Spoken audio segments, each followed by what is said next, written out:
بسم الله الرحمن الرحيم، والصلاة والسلام على أشرف الأنبياء والمرسلين نبينا محمد وعلى آله وصحبه أجمعين. السلام عليكم ورحمة الله وبركاته. حياكم الله أبنائي طلاب الصف السادس ابتدائي في درس جديد ومهارة جديدة في مادة التربية البدنية. معي أنا الأستاذ ماجد الحميدان. درسنا لهذا اليوم راح يكون الضربة الطائرة المسقطة، وأكيد في وحدة التنس. أذكر دائما بمتطلبات النشاط البدني، والمتطلبات أساسا اللي يفترض تكون معك طوال أيام حياتك. أولا، تجنب السهر والنوم كافيا ل8 إلى 10 ساعات ليلا. أيضا تناول 3 وجبات صحية، فطور غداء وعشاء وفي أوقاتها، يعني ناكل الفطور في وقته والغداء في وقته والعشاء في وقته. إذا تلخبط النوم أكيد راح تتلخبط الوجبات، فلازم نلتزم بالمتطلبات كاملة. 3، لبس اللبس الرياضي المناسب أو الزي المناسب لأداء الرياضة. 4، المكان الآمن أثناء ممارسة الرياضة. لما نقول آمن تكون التهوية جيدة، ما يكون في أتربة أو غبار. الأهم من ذلك ما يكون في عوائق قد تتسبب لك في إصابات لا سمح الله. أخيرا، شرب كميات كافية من المياه. ولما نقول شرب كميات كافية من المياه يفترض أنها تكون طوال يومك، ما تنتظر أن تعطش حتى تشرب الماء. يفترض طوال يومك، خصوصا قبل وأثناء وبعد ممارسة النشاط البدني. لماذا؟ حتى نعوض السوائل اللي يفقدها الجسم أثناء ممارسة النشاط البدني. عرفنا المتطلبات، ننتقل للفوائد، والفوائد كثيرة، ولو قلت لكم كل واحد يذكر لي فائدة ما راح ننتهي من فوائد ممارسة النشاط البدني. لكن الأهم أنها تحسن اللياقة، وتكلمنا سابقا في وحدة اللياقة أو الصحة واللياقة عن أهمية اللياقة وكيف نطورها بممارسة الرياضة. أيضا تحسن صحة عقلك ومزاجك. 3، تظهر شكل جسمك بشكل جميل ومتناسق، وتقيك بإذن الله من أمراض عدة كالسمنة والسكري، وتخليك قادر على ممارسة جميع أعمالك اليومية خصوصا الرياضية. عرفنا المتطلبات يا أبطال وعرفنا الفوائد. جاهزين ننتقل للإحماء على القدمين. قف. أول تمرين معنا هذا اليوم الجري الخفيف في المكان. جري خفيف في المكان يا أبطال. تأكد أنه المكان آمن، لابسين لبس رياضي مناسب. جري خفيف في المكان. تمرين جماعة ابتدي. 1 2 3 4 5 6 7 8 9 10. 1 2 3 4 5 6 7 8 9 10. أبطال يعطيكم العافية. نريح شوي ثم نعيد مرة ثانية التمرين. جري في المكان، جري ولكن نزيد السرعة قليلا. المرة الأولى جري خفيف في المكان، الآن نزيد السرعة قليلا. جاهزين يا أبطال مع بعض؟ تمرين جماعة ابتدي. 1 2 3 4 5 6 7 8 9 10. 1 2 3 4 5 6 7 8 9 10. يعطيكم العافية يا أبطال. انتهينا من التمرين الأول، ندخل على التمرين الثاني اللي هو تبادل فتح القدمين عرضا. نضم القدمين، نضم اليدين في المنتصف. تبادل فتح القدمين، قدمين فقط يا أبطال عرضا. تمرين جماعة ابتدي. 1 2 3 4 5 6 7 8 9 10. 1 2 3 4 5 6 7 8 9 10. أبطال يعطيكم العافية. نعيد تكرار نفس التمرين، ضم القدمين واليدين، تبادل فتح القدمين عرضا. تمرين جماعة ابتدي. 1 2 3 4 5 6 7 8 9 10. 1 2 3 4 5 6 7 8 9 10. يعطيكم العافية يا أبطال. الآن كنا في فترة الراحة. نبض القلب وش كان تقريبا بالمعدل الطبيعي ما بين 60 إلى 80 ضربة في الدقيقة. الآن وش اللي صار في نبض القلب؟ لو نقيسه عن طريق النبض الكعبري أو السباتي راح تشوف نبض القلب أساسا من دون حتى قياس راح تشعر أن نبضات قلبك أصبحت أسرع. وأكيد السبب معروف اللي هو ممارسة النشاط البدني. فهذا شيء جيد أنه يرتفع معدل نبضات القلب أثناء ممارسة النشاط البدني. البعض ممكن ترتفع عنده بسبب أشياء أخرى مثل شرب الكافيين، ممكن أمراض، ممكن أشياء أخرى وتكلمنا عنها في دروس سابقة. لذلك عند ممارسة الرياضة ترتفع نبضات القلب، وهذا شيء طبيعي. حتى نخفضها ونستطيع ممارسة الأنشطة الرياضية باستمرار، في عملية دائما نتكلم عنها تساعدنا في خفض نبض ضربات القلب. وش اسم العملية هذه أبطال؟ أبطال عملية الشهيق والزفير. طيب كيف طريقة العملية هذه يا أبطال؟ نسحب الهواء بكل هدوء من الأنف، نمسكه بكل هدوء ونخرجه بكل هدوء من الفم، يعني نسحب الهواء من الأنف ونخرجه مع الفم بكل هدوء. مع بعض نسويها يا أبطال. سويها من 2 إلى 3 مرات حتى نستطيع استكمال ممارسة الأنشطة. التمرين الثالث لهذا اليوم ثني الجذع، ناحية اليسار عدتين والناحية اليمين عدتين. اليد اليسرى في المنتصف، نبدأ جهة اليسار، اليد اليمنى فوق الرأس. ثني الجذع ناحية اليسار عدتين والناحية اليمين عدتين. جاهزين يا أبطال؟ مع بعض تمرين جماعة ابتدي. 1 2 3 4 يسار 2 يمين 4 1 2 3 4 يسار 2 يمين 4 1 2 3 4 يسار 2 يمين 4 1 2 3 4 يسار 2 يمين 4. آخر مرة جماعة قف. طيب نعيد تكرار عملية الشهيق والزفير أيضا ونكررها دائما كل ما احتجنا لها يا أبطال. مع بعض أبطال، يعطيكم العافية يا أبطال. طيب ننتقل للتمرين الأخير معنا لهذا اليوم، وهو تمرين سكوات، وهو النزول بشكل مستقيم كاملا والصعود بشكل مستقيم. ودائما ننوه ما نثني الجذع للأمام بشكل مبالغ فيه ولا الرقبة أيضا، حتى ما نشعر بآلام قد تتسبب لنا في إصابات لا سمح الله. أول طريقة نفتح القدمين باتساع الكتفين أو أوسع قليلا، اليدين أمام مقدمة الجسم لحفظ التوازن، والنزول بشكل مستقيم، نزول كامل وصعود كامل. جاهزين يا أبطال؟ مع بعض تمرين جماعة ابتدي. 1 2 3 4 5 6 7 8 9 10. قف. يعطيكم العافية يا أبطال.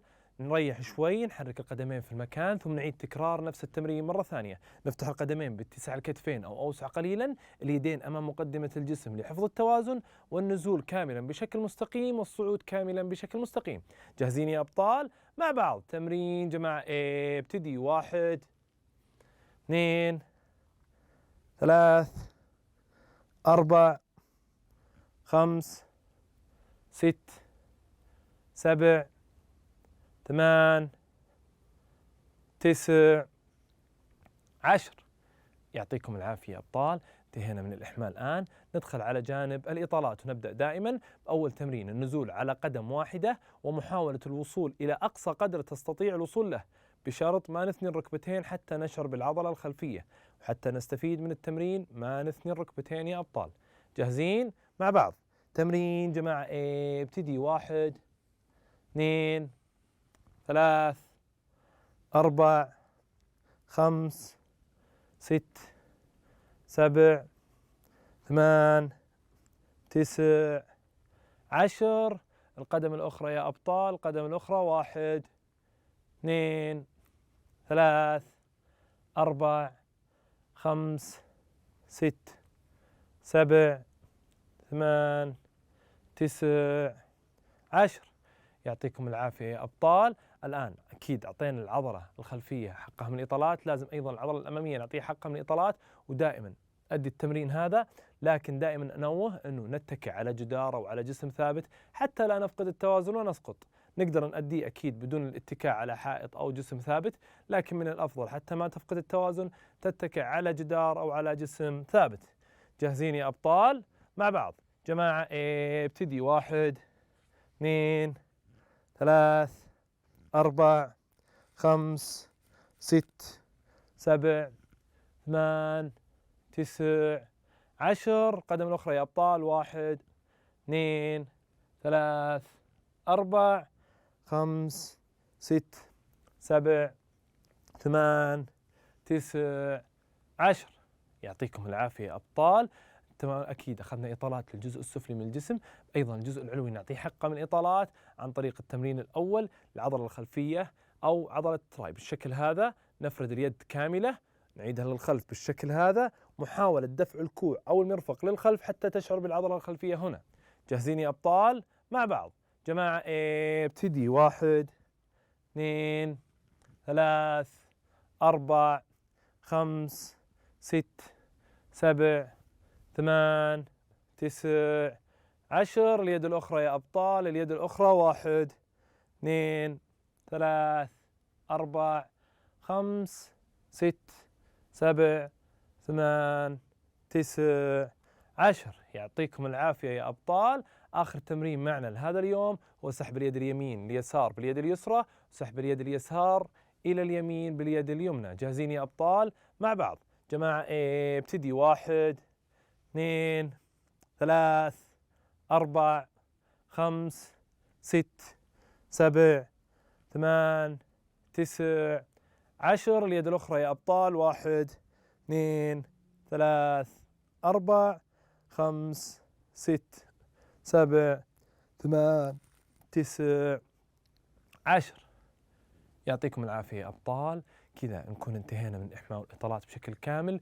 ولما نتكلم عن الإحماء وأهمية الإحماء تكلمنا عنه في دروس في مراحل سابقة، أنه الإحماء دائما يمهد للمجهود البدني مرتفع الشدة، فالعضلات في فترة الراحة تكون خاملة، ما ينفع ننقلها إلى مجهود بدني مرتفع الشدة، لازم نمهدها دائما بإيش؟ بتمارين الإحماء. هذا نلاحظه دائما في مباريات مثلا كرة القدم كمثال. شوف اللعيبة قبل أداء المباراة ينزل، قبل نزول للملعب يجرون حركات الإحماء من 10 إلى 20 دقيقة. أيضا اللاعب قبل لا ينزل للملعب كلاعب بديل نلاحظ يؤدي حركات الإحماء حتى لا يحدث إصابات له.